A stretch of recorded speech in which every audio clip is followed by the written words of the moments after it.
Здравейте! Аз ще ви покажа програмата, с която записвам клиповете. Ето какво представлява тя. Значи тук се добавят сцени. Тя се нарича OBS. В края на клипчето ще ви покажа откъде да се изтеглите. Тук са сцените. Например, сега аз ще ви демонстрирам как добавяме сцена. Например, ще я именувам Mad Max. И Mad Max. И както виждате, тук ми излиза черен екран. За да не бъде този черен екран, тук добавяме източник. Например, аз ще добавя друг източник. Той ще бъде изображение.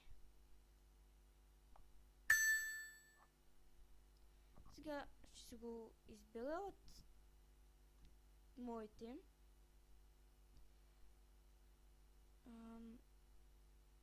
изображения и ще ви покажа един отработен плод. Ето, ще сложа една от примерните ми картинки на фар. Ето, окей. Ето, това ви го показах. Ето така. И може да ги спирате и пущате. Ето, аз тук съм се създал други. Монитор. Ето, за да се създадете собствен монитор, за да се запишете монитор като мен. Това е готино. Натискате. Тук може да се именувате както си искате. Аз я именувам монитор и за да ви се показва монитора, трябва да дадете на ето тези монитор каптура. Каптура аз съм отбелязал. Това.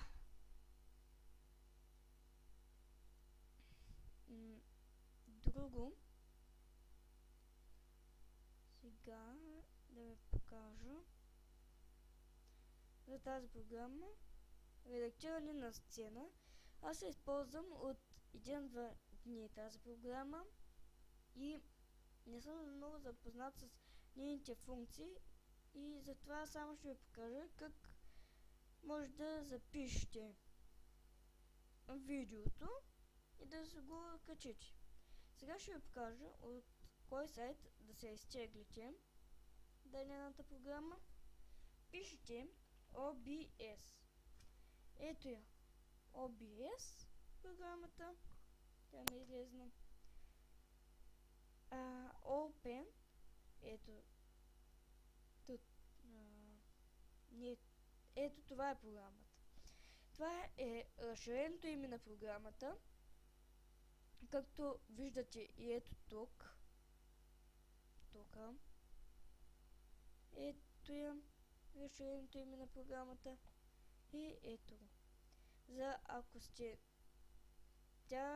от този сайт, тя работи на Windows 7, на Windows 8 и на Windows 10. Тя си е нова програма, ето, от октомври месец. Затова аз кратко време го ползвах.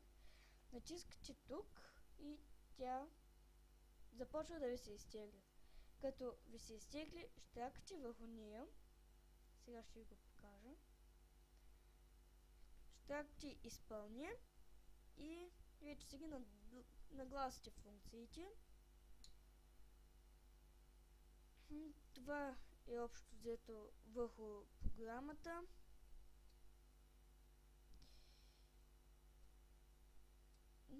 Довиждане, абонирайте се за моя канал, за да може може да качвам още видеота на игри. Довиждани от